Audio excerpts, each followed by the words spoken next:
Hi everyone, welcome to my YouTube channel. तो आज का हमारा वीडियो ईवीएस से है। इस वीडियो में हम ईवीएस के जो है तो कुछ प्रीवियस ईयर के प्रश्नों को देखेंगे, तो आप लोग वीडियो पर कंटिन्यू बने रहिएगा। पेपर फर्स्ट के लिए जो ईवीएस वाला जो है ईवीएस वाला पार्ट पूछा जाता है एग्जाम में, सीटेट एग्जाम में, तो उसके लिए ये सारे क्वेश्चन जो है तो मोस्ट इंपॉर्टेंट है। तो आइए चलिए देखिए, पहला वाला क्वेश्चन देखिएगा। तो पहला वाला क्वेश्चन है कि पर्यावरण अध्ययन के शिक्षण से उन प्रक्रिया पर आधारित कौशलों को बढ़ावा दिया जाना चाहिए जो कि पूछताछ आधारित यानी प्रत्यक्ष अनुभव के केंद्र बिंदु हैं। अब निम्नलिखित में से कौन सा एक ऐसा कौशल नहीं है, यानी प्रत्यक्ष कौशलों के केंद्र बिंदु में से तो कौन सा एक ऐसा कौशल जो है तो ऑप्शन में नहीं है। तो आइए देखिएगा, पहला वाला ऑप्शन देखिए। तो पहला वाला ऑप्शन है कि पूर्वानुमान, सेकंड है निर्धारण, उसके बाद थर्ड वाला ऑप्शन देखिएगा अवलोकन, या फिर फोर्थ है निष्कर्ष निकालना। तो देखिएगा इसका राइट आंसर हो जाएगा ऑप्शन नंबर सेकंड कि निर्धारण। राइट आंसर इसका हो जाएगा ऑप्शन नंबर सेकंड। अब आइए देखिएगा नेक्स्ट वाला क्वेश्चन देखिए। सेकंड नंबर क्वेश्चन है कि प्राथमिक कक्षाओं में पर्यावरण अध्ययन पढ़ाने के लिए निम्नलिखित में से कौन सा उद्देश्य संबंधित नहीं है। अब प्राथमिक कक्षाओं में पूछा गया है कि पर्यावरण अध्ययन पढ़ाने के लिए तो ऐसा कौन सा कौशल है कि जो कि संबंधित नहीं है। तो आइए देखिएगा ऑप्शन में पहला वाला ऑप्शन है कि विज्ञान के आधारभूत प्रत्ययों और सिद्धांतों को रटकर याद करने ला। अब देख लीजिएगा, रटकर याद कर लेना, तो ये देखिए कि रटना नहीं है आपको। आइए देख लीजिएगा अगला वाला ऑप्शन। उसके बाद सेकंड ऑप्शन है कि पर्यावरण को खोजने के अवसर प्रदान करना। थर्ड है कि अवलोकन, मापन, भविष्य कथन और वर्गीकरण जैसे कौशलों का विकास करना, या फिर भौतिक और सामाजिक परिवेश के प्रति संवेदनशीलता विकसित करना। तो देखिएगा कि बी, सी और यानी दूसरा, तीसरा और चौथा जो ऑप्शन है तो ये तो पॉजिटिव है, लेकिन आपको दिया गया है कि रटकर याद करना। तो देखिएगा सीटेट एग्जाम में आपको बच्चे को रटाना नहीं है, ठीक है। तो देखिए इसका राइट आंसर हो जाएगा ऑप्शन नंबर फर्स्ट कि विज्ञान के आधारभूत प्रत्ययों और सिद्धांतों को रटकर याद करना। यानी प्राथमिक कक्षाओं में पर्यावरण अध्ययन पढ़ाने के लिए तो इसमें कहा गया है कि निम्नलिखित में से तो कौन सा उद्देश्य संबंधित नहीं है, तो आपको बच्चे को रटाना नहीं है। राइट आंसर इसका हो जाएगा ऑप्शन नंबर फर्स्ट। अब देखिएगा क्वेश्चन नंबर थर्ड देखिए। तो थर्ड नंबर क्वेश्चन है कि पर्यावरण अध्ययन की प्रकृति निम्नलिखित का समर्थन नहीं करती। अब पर्यावरण अध्ययन की प्रकृति जो है तो किसका समर्थन नहीं करती है। तो पहला वाला ऑप्शन है कि बच्चे कम गलतियां करें, या फिर बच्चों को करके सीखने का अवसर मिले, या फिर बच्चे बहुत से प्रश्न पूछें, या फिर बच्चों को खोज करने के लिए पर्याप्त स्थान मिले। तो देखिएगा कि पर्यावरण अध्ययन जो कहता है कि बच्चे कम गलतियां करें, तो इसका समर्थन नहीं करती है। पर्यावरण अध्ययन जो है तो बच्चे कम गलतियां करें, बल्कि जो है तो बच्चे अधिक से अधिक गलतियां करें, अधिक से अधिक सीखें। पर्यावरण अध्ययन जो है तो इसका समर्थन करता है। तो राइट आंसर इसका हो जाएगा कि पर्यावरण अध्ययन की प्रकृति इसमें पूछा गया है कि निम्नलिखित में से तो किसका समर्थन नहीं करती। तो ऑप्शन नंबर फर्स्ट जो है तो इसका सही उत्तर हो जाएगा कि बच्चे जो है तो कम गलतियां करें। तो सही उत्तर इसका हो जाएगा ऑप्शन नंबर फर्स्ट। अब चलिए देखिएगा अगला वाला क्वेश्चन देखिए। क्वेश्चन नंबर फोर्थ है कि पर्यावरण अध्ययन के शिक्षा शास्त्र के संदर्भ में सिवाय डाट डाट के निम्नलिखित सभी वांछनीय अभ्यास हैं। अब किसके जो है तो सभी वांछनीय अभ्यास हैं, आइए देखिएगा। तो पहला है कि आलोचनात्मक चिंतन और समस्या के, या फिर उसके बाद देखिएगा कि समाधान के लिए क्षमता संवर्धन करने के, या सेकेंड वाला ऑप्शन है कि बच्चे की अस्मिता यानी व्यक्तित्व का पोषण करने के, या थर्ड वाला ऑप्शन देखिएगा कि वास्तविक अवलोकन के स्थान पर पाठ्य पुस्तक यानी पुस्तकीय ज्ञान की श्रेष्ठता को स्वीकार करने के, या अगला है कि पाठ्य वस्तुओं और संदर्भों की बहुलता को बढ़ावा देने के लिए। तो देखिएगा कि पर्यावरण अध्ययन के शिक्षा शास्त्र के संदर्भ में तो सिवाय डाट डाट के निम्नलिखित जो है तो सभी वांछनीय अभ्यास हैं। तो राइट आंसर इसका हो जाएगा कि वास्तविक अवलोकन के स्थान पर पाठ्य पुस्तकीय ज्ञान की श्रेष्ठता को स्वीकार करने के, यानी पाठ्य पुस्तकीय ज्ञान की श्रेष्ठता को स्वीकार करने के तो सिवाय इसके जो है तो सभी वांछनीय अभ्यास हैं। तो राइट आंसर इसका हो जाएगा ऑप्शन नंबर थर्ड। अब आइए देखिएगा अगला वाला क्वेश्चन देखिए। क्वेश्चन नंबर 5 है कि राष्ट्रीय पाठचर्या की रूपरेखा वर्ष 2005 के अनुसार तो निम्नलिखित में से कौन सी एक पर्यावरण अध्ययन की विषय वस्तु यानी थीम है। तो पहला है भोजन, सेकंड है सौरमंडल, उसके बाद तीसरा वाला ऑप्शन है मौसम, या फिर ऊर्जा। तो आइए देखिएगा कि राष्ट्रीय पाठ्यचर्या की रूपरेखा वर्ष 2005 के अनुसार तो जो पर्यावरण अध्ययन की विषय वस्तु यानी थीम जो बनाई गई है तो वो भोजन है। सही उत्तर इसका हो जाएगा ऑप्शन नंबर फर्स्ट। अब देखिए अगला वाला क्वेश्चन देखिएगा, 6 नंबर क्वेश्चन है कि पर्यावरण अध्ययन के पाठ्यक्रम जिसे 6 उप विषयों के चतुर्दिक निर्मित किया गया है। अब इसमें पौधे और पशु को जानबूझकर परिवार और मित्र उप विषय के अंतर्गत सम्मिलित किया गया है। अब इसके लिए जो है तो निम्नलिखित में से एक कारण को छोड़कर सभी कारण हो सकते हैं। अब वह एक कारण कौन सा है, यानी कि पर्यावरण अध्ययन की पाठ्य पुस्तक में तो जिसमें जो है 6 उप विषयों के अंतर्गत चतुर्दिक जो है निर्मित किया गया है। अब इसमें क्या किया गया है कि पौधे और पशु को जानबूझकर परिवार और मित्र उप विषय के अंतर्गत सम्मिलित किया गया है। तो आइए देखिएगा कि इसके लिए जो है तो निम्नलिखित में से एक कारण को छोड़कर सभी कारण हो सकते हैं। अब वह एक कारण आपको पता लगाना है कि ऐसा कौन सा कारण है। तो पहला वाला ऑप्शन देखिएगा कि विद्यार्थियों को विज्ञान में दृष्टिकोण से पौधों और पशुओं को समझने में सक्षम बनाना, या फिर सामाजिक और सांस्कृतिक संदर्भ में पौधों और पशुओं के स्थान पर निर्धारित करने में विद्यार्थियों को सहायता करना, या अगला वाला है कि इस बात को उभारना कि किस प्रकार मनुष्य एक दूसरे से घनिष्ठ संबंधों का साझा करते हैं, या फिर इस बात को उभारना कि किस प्रकार कुछ समुदायों के जीवन और आजीविकाएं विशेष पशुओं व पौधों से घनिष्ठ रूप से जुड़े होते हैं। तो आइए देखिए इसका राइट आंसर हो जाएगा कि सामाजिक और सांस्कृतिक संदर्भों में बच्चों और पशुओं के स्थान पर निर्धारित करने में विद्यार्थियों की सहायता करना। तो सही उत्तर इसका हो जाएगा ऑप्शन नंबर सेकंड। अगला क्वेश्चन देखिएगा कि पर्यावरण अध्ययन की पाठ्य पुस्तकों में विभिन्न प्रकरणों में एक खंड दिया गया है करके देखो, यानी सभी प्रकरण में जो दिया गया है कि करके देखो को शामिल किया गया है। अब इसका उद्देश्य यानी इसका उद्देश्य जो है तो क्या होना चाहिए कि पर्यावरण अध्ययन की पाठ्य पुस्तकों में तो विभिन्न प्रकरणों में एक खंड दिया गया है करके देखो को शामिल किया गया है। अब इसका उद्देश्य क्या होना चाहिए, तो आइए देखिएगा ऑप्शन में। तो पहला वाला ऑप्शन है कि घर में शिक्षार्थियों को व्यस्त रखना, यानी विभिन्न प्रकरणों में तो जो दिया गया है कि करके देखो को शामिल किया गया है, तो इसका उद्देश्य यही होना चाहिए कि इससे जो है विद्यार्थी घर में व्यस्त रहें, या फिर प्रत्यक्ष हस्तपरक अनुभव उपलब्ध कराना, या परीक्षा में निष्पादन को सुधारना, या वैज्ञानिक शब्दावली की परिभाषाएं सिखाना। तो देखिएगा कि पर्यावरण अध्ययन की पाठ्य पुस्तकों में तो जो विभिन्न प्रकरणों में एक खंड दिया गया है करके देखो, तो इसका उद्देश्य यही है कि प्रत्यक्ष हस्तपरक अनुभव उपलब्ध कराना। राइट आंसर इसका हो जाएगा ऑप्शन नंबर सेकंड। अब आइए देखिए अगला वाला क्वेश्चन देखिएगा, क्वेश्चन नंबर 8 है कि सामाजिक विज्ञान के संदर्भ में तो पर्यावरण अध्ययन पढ़ने का निम्नलिखित में से कौन सा उद्देश्य नहीं है।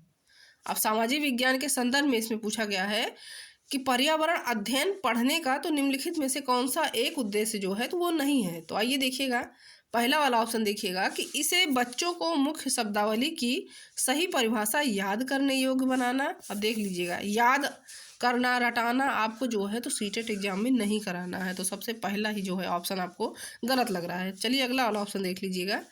तो अगला वाला ऑप्शन है कि इसे शिक्षार्थियों को विद्यमान विचारों और अभ्यासों पर प्रश्न करने के योग्य बनाना चाहिए, या उसके बाद थर्ड है कि इसे बच्चों को समाज के एक जिम्मेदार सदस्य के रूप में बढ़ने के योग्य बनाना चाहिए, या फिर इसे बच्चों को संस्कृत अभ्यासों में विविधता का सम्मान करने योग्य बनाना चाहिए। तो आपको जो है पूछा गया है कि नहीं है, ऐसा कौन सा जो है ऑप्शन नहीं है कि सामाजिक विज्ञान के संदर्भ में पर्यावरण अध्ययन पढ़ाने का यानी पढ़ने का तो निम्नलिखित में से कौन सा एक उद्देश्य नहीं है। तो नहीं के लिए देख लीजिएगा कि इसे बच्चों को मुख्य शब्दावली की सही परिभाषा याद करने योग्य बनाना चाहिए। तो याद करने योग्य आपको नहीं बनाना चाहिए, याद नहीं कराना है आपको। तो राइट आंसर इसका हो जाएगा ऑप्शन नंबर फर्स्ट। अब देखिएगा अगला वाला क्वेश्चन देखिएगा, 9 नंबर क्वेश्चन है कि प्राथमिक स्तर की ईवीएस की पाठ्यचर्या को शुद्ध विज्ञान और सामाजिक विज्ञान की संकल्पनाओं को सम्मिलित करके विकसित किया गया है। अब ऐसा करने का मुख्य उद्देश्य है, तो ऐसा करने का क्या मुख्य उद्देश्य है कि जिसमें जो है प्राथमिक स्तर पर ईवीएस की पाठ्यचर्या को शुद्ध विज्ञान और सामाजिक विज्ञान की संकल्पनाओं को सम्मिलित करके विकसित किया गया है। अब ऐसा करने का क्या उद्देश्य होना चाहिए? तो पहला वाला ऑप्शन है कि शिक्षार्थी को पर्यावरण को साकाल्यवादी ढंग से देखने योग्य बनाना चाहिए, या फिर पढ़ाई के विषयों की संख्या को कम करना, या अगला वाला ऑप्शन है कि विद्यार्थी के बस्ते का बोझ कम करना, या फिर विषय अध्यापकों की आवश्यकता को कम करना। तो देखिएगा कि ऐसा करने का जो मुख्य उद्देश्य है तो यही है कि शिक्षार्थी को पर्यावरण को साकाल्यवादी ढंग से देखने योग्य बनाना, यानी इसका राइट आंसर हो जाएगा ऑप्शन नंबर फर्स्ट। अब देखिएगा अगला वाला क्वेश्चन देखिए। तो क्वेश्चन नंबर 10 है कि पर्यावरण अध्ययन की कक्षा में अवधारणाओं को स्पष्ट करने के लिए कविताओं और कहानी कथन का प्रयोग करना। तो पर्यावरण अध्ययन की कक्षा में अवधारणाओं को स्पष्ट करने के लिए तो कविताओं और कहानी कथन का प्रयोग करना क्यों आवश्यक है, आइए देखिएगा। तो पहला है कि बच्चों में विद्यमान भाषिक एवं सांस्कृतिक विविधता को ध्यान में रखता है। सेकंड है कि उचित दिशा में बच्चों की ऊर्जा को संकेंद्रित करता है। उसके बाद थर्ड है कि पाठ को आनंददायक और रोचक बनाने में मदद करता है। या फोर्थ है कि स्थानीय एवं विश्व स्तर पर संसार की प्रकृति को खोजने और कल्पना करने की योग्यता का विकास करने में मदद करता है। तो आइए देखिएगा कि पर्यावरण अध्ययन की कक्षा में अवधारणाओं को स्पष्ट करने के लिए तो कविताओं और कहानी कथन का प्रयोग करना तो इसलिए आवश्यक है कि ये जो है स्थानीय एवं विश्व स्तर पर संसार की प्रकृति को खोजने और कल्पना करने की योग्यता का विकास करने में मदद करता है। तो सही उत्तर इसका हो जाएगा ऑप्शन नंबर फोर्थ। अगला क्वेश्चन देखिएगा। तो नेक्स्ट क्वेश्चन है कि खाद्य श्रृंखला को संकल्पना को पढ़ाने में विद्यार्थियों की अधिकतम भागीदारिता के लिए तो निम्नलिखित में से कौन सी शिक्षण व्यूह रचना सबसे प्रभावी होगी। आपको खाद्य श्रृंखला पढ़ाना है तो खाद्य श्रृंखला पढ़ाने के लिए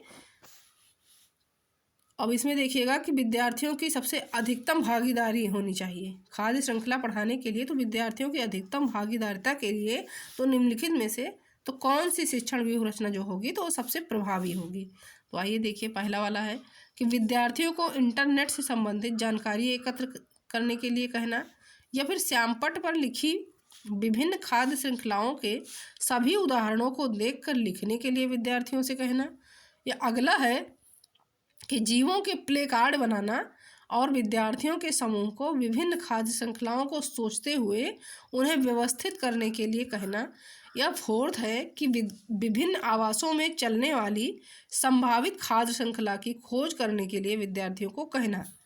तो आइए देखिएगा कि सबसे अधिक विद्यार्थी शामिल इस थीम में होंगे कि जीवों के प्ले कार्ड्स बनाना और विद्यार्थियों के समूह को विभिन्न खाद्य श्रृंखला को सोचते हुए उन्हें व्यवस्थित करने के लिए कहना। तो इसका सही उत्तर हो जाएगा ऑप्शन नंबर 3। अगला वाला क्वेश्चन देखिएगा कि वायु हर जगह है। अब प्रकरण पर पढ़ाते समय एक शिक्षक विद्यार्थियों से निम्नलिखित प्रश्न पूछता है।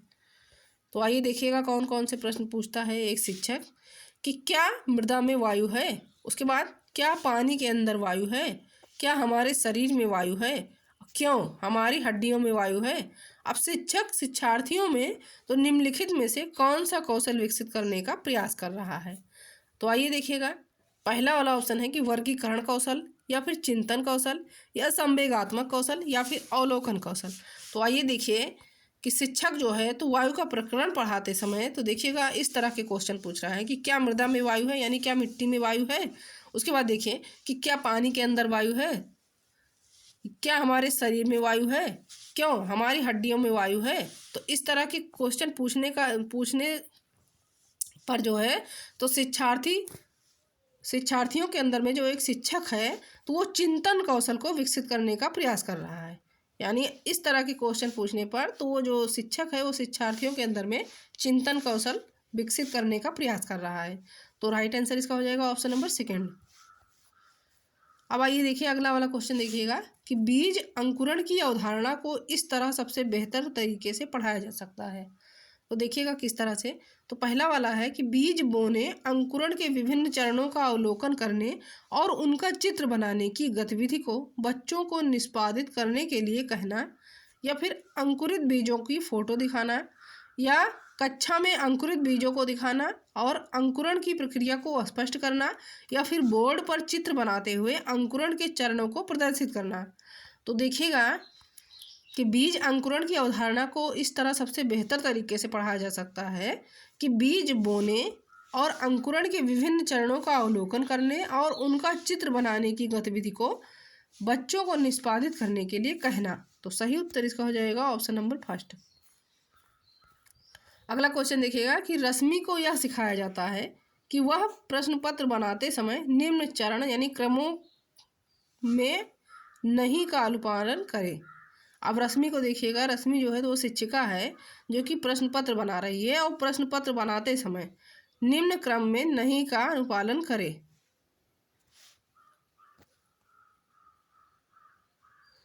तो आइए देखिएगा, पहला वाला ऑप्शन है कि प्रश्न लिखना, उसके बाद रूपरेखा डिजाइन तैयार करना, थर्ड है कि प्रश्न पत्र का संपादन करना या फिर ब्लूप्रिंट करना, और अनुपालन किए जाने वाले चरणों का सही क्रम कौन सा है। अब सही क्रम आपको देखना है, तो देखिएगा कि सबसे पहला जो क्रम होगा तो ये होगा कि रूपरेखा डिजाइन करना, यानी प्रश्न पत्र बनाते समय तो सबसे पहले रूपरेखा डिजाइन तैयार करना है, उसके बाद ब्लूप्रिंट तैयार करना है, अगला है कि प्रश्न पत्र लिखना तथा उसके बाद में प्रश्न पत्र का संपादन करना। तो देखिए इसका राइट आंसर हो जाएगा ऑप्शन नंबर सेकंड।